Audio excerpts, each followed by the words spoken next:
Joining me right now is Disruptive Tech Research Founder and Chief Analyst Lou Basenese. Great to see you, Lou. Thanks very much for being here.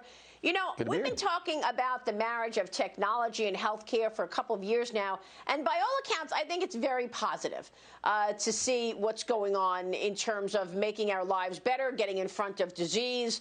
But the issue comes up with data and what these companies will end up doing with our data. What's your take on the marriage of healthcare and tech? We're seeing these changes, Amazon and Google.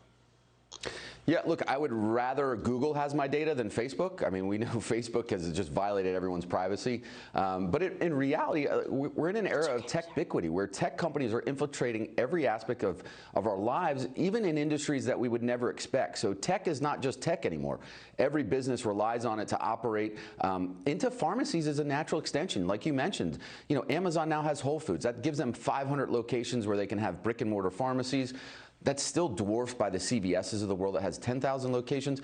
But I think this is a natural way to leverage what Amazon uniquely has. Maybe Apple's the only one that can compete with them, is an existing user base that's very loyal and the data to service that customer base very well. So, you know, I think this is a completely expected move for Amazon. If we look back, they rolled out Amazon Care, which was a telehealth service just for its employees. Now they're rolling it out nationwide.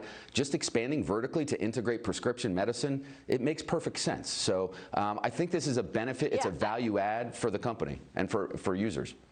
You know, it's funny. It used to be that when Walmart entered an industry, the competitors, you know, got scared, their stocks got impacted, and you're seeing Amazon get into all sorts of businesses, just acquiring MGM, announcing it's acquiring MGM, getting into the movie studio business as well. But yesterday, you saw Walgreens and CVS stock down, both dropping on the report that Amazon is looking to extend its brick and mortar reach with pharmacies low. How significant is this revenue-wise? So if an investor wants to understand better the priorities at Amazon and the priorities at these tech companies, do you see this as a significant growth story for these companies?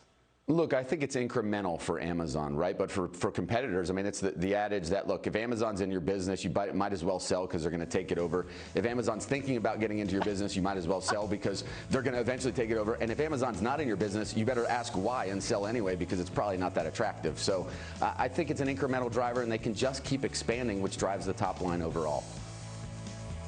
Yeah, it sounds like dominance, which is what, of course, raises the ire of regulators. Lou Basenese, it's good to see you this morning. Thank you, sir. We will be right back.